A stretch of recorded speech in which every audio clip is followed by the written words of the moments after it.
Hey, hey, and a ho, and a hey. Today should be a fun one. David M. wants to discuss the solo from Black from Let's Play 2. I mean... Okay, I've said it before and I'll say it again. Good solos are comprised of moves and filler notes kind of intermingled, and a great soloist will have 20 moves that he can call upon, and a spectacular soloist, Eric Clapton, will have 100 moves he can call upon. So what I'm not going to do is show you every single note from this solo, but what I am going to do is show you where it is, why it is, and a bunch of the signature sort of moves that happen in the solo. So you can sort of assimilate it to the best of your ability and make it your own, since this is an improv solo and it's never going to be the same twice. I don't think we should learn it note for note, but we can learn a lot from it. Without any further ado, let's go. Firstly, it is helpful to understand that this solo is in the E minor pentatonic scale, and sometimes he even uses the remaining two notes that are not involved in the pentatonic scale, because there are 7 in the natural minor scale. We got E minor,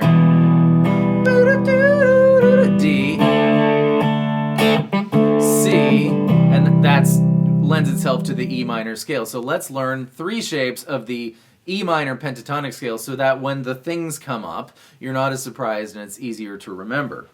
The familiar shape, starting on the 12th fret of the E string, that's E, 12, 15, 12, 14, 12, 14, 12, 14, 12, 15, 12, 15.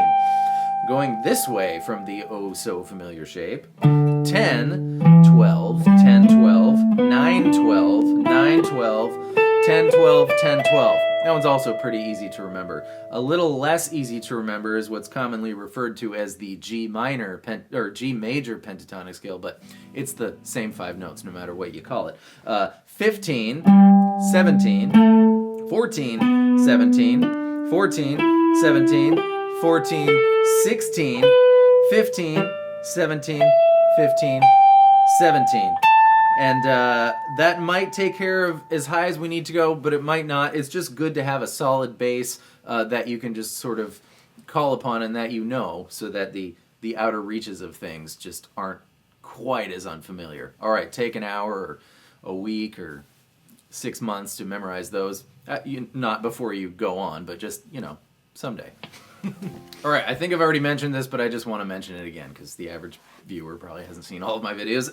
So the signature thing that Mike does in that is you make a little A shape on your 12th fret on the D, G, and B strings, and you're going to change your B string to 13, thusly. And then you make an F shape on 10, 11, 12, that's our D. And then you're going to change the B string from 10 to 12. And move it down 2 frets until he goes into his 12, 13, 15. 12, 13, 15, 13, 12, 13.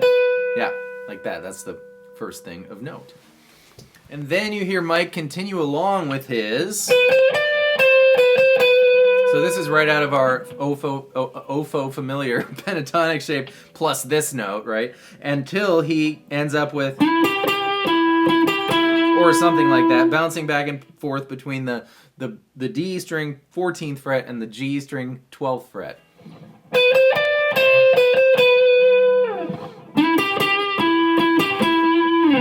I'm going to work on talking and then I'll be right back. Yeah, so out of... He hangs on that note, down 2 frets, down 2 frets, and then back up to the original 14th fret where he remains for quite some time.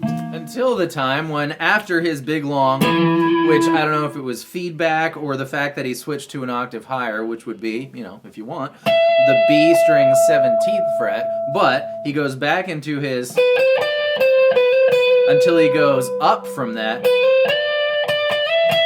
the 17th fret of the B string. Now we're in our G major pentatonic scale, right? And then the first move we encounter is going to be 15B to 17B, hammer on pull off, and land on G16, Jixteen.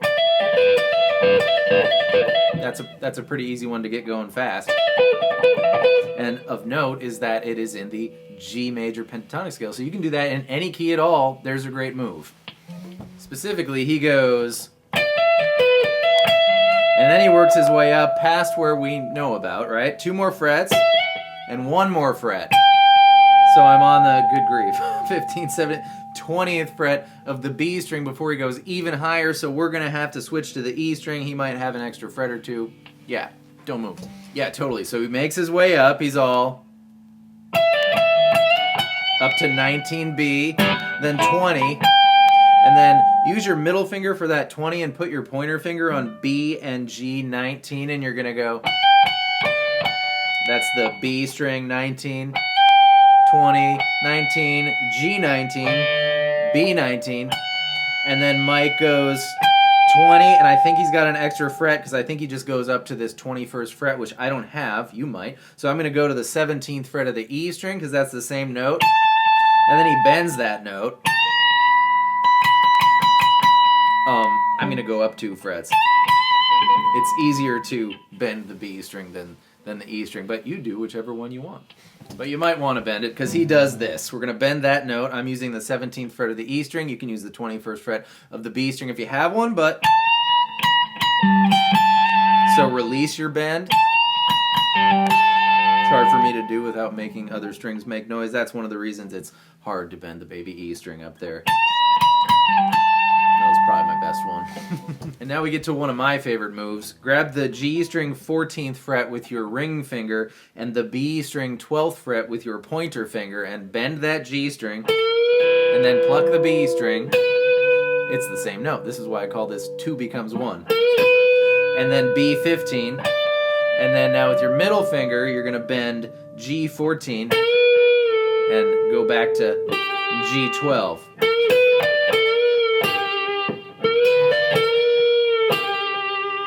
I love that one.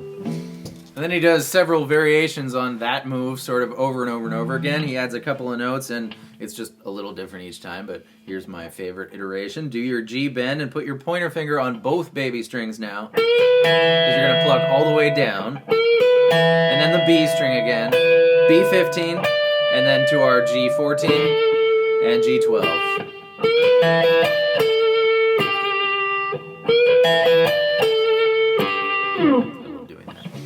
And then he makes that move even more impressive when he, okay, so start with your the base of this move, right? And then pull off from 15 to 12 on the B string, G14, and then bend B15. Here's nice and slow. Except it's like boom. I can't do that, but you might want to, in which case use a metronome and go boom until you're so good at that you can do it, you know, hanging upside down in a cave with your eyes closed and make it gradually faster, and you'll be able to. That's about as fast as I can do it comfortably. Moving right along. Super minute changes on the same theme, right? Do your and land there, and now you're gonna hold your B string 15th fret and bend your G string 14th fret. Super fun. When he goes up, he uses these notes, E12, 14, 15. Ooh, that's like themes. It's the same as it was in the 1400s. Yeah, the 1400s. Okay, so... And then he does that thing that Mike does when it's so fast that you literally can't even hear the notes. But when those kind of things come up, here's one thing that I like to do. Position your ring finger on the E string 12th fret, and now we're in this shape, right? The one down from the familiar shape, and go 12, 10, 12. So we went down 3, and now we're going to start on 1 higher from where we ended and go down 3. 12, 10, 12, 10, 12, 10, 12, 10, 12, 10. Right? That's a good thing to put there. Out of his unhearable madness, which, you know, I'm going to do. Then he kind of makes his way back down to the G string 9th fret, which is the bottom G note from this shape again. And then he changes into octaves. So A string 7th fret and G string 9th fret. Octaves are always 2 strings up and 2 frets down. Up 2 frets. He's walking up the E minor scale now. Up 1 fret. And then you hear him bend that B15 again. I'm also holding the E12 because I like doing that. Then he kind of catches himself going down, and he's making his way back up. I don't know what string, and he's doing it on, but it doesn't matter. You can do the notes on any string at all. So I'm going to choose G9, 11, 12, and then that's 11 again. Make your way up to B, 10 and 12, and bend that 12 there, or But the point is, he's doing E minor pentatonic, and it's kind of here-ish.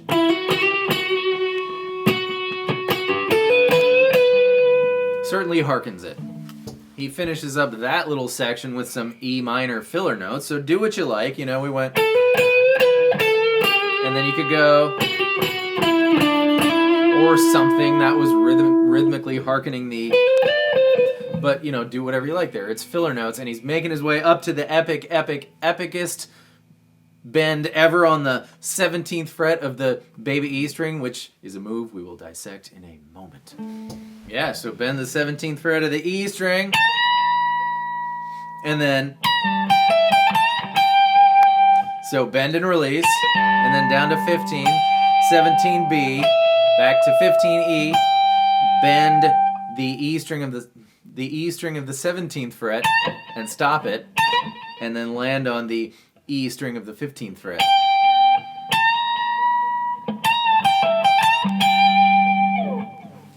Then he's kind of made his home there for a little while, and he does that little bend stop technique, followed by the 15th fret of the E string, and ending on B17 a couple times. And then he starts to lazily make his way down the E minor scale on the B string. 15, 13, here's your options, 12, 10, 8, 7, 5. Then things are super chill, and I don't know if it's Mike or if it's Stone, but you hear somebody doing double stops, which is 2 notes at the same time in harmony. So do B15 and G16. Move that shape down 2 frets. 12, 12. Original shape on 10, 11, and then down 2 frets from there. And then you end up on that G9, which leads you back into. Yeah, and those are, that's not note for note for note, but certainly a lot of things to consider there. Another thing I wanted to point out was this notion from the really fast part where you can't hear what he's doing, which the move down 3, back up 1, lends itself to doing things really fast because it's easy on your hand speed-wise, but you run out of notes there. It's longer than what I showed you because you have to go down there, which is quite a leap. You can do it longer if you start in oh-so-familiar shape and go.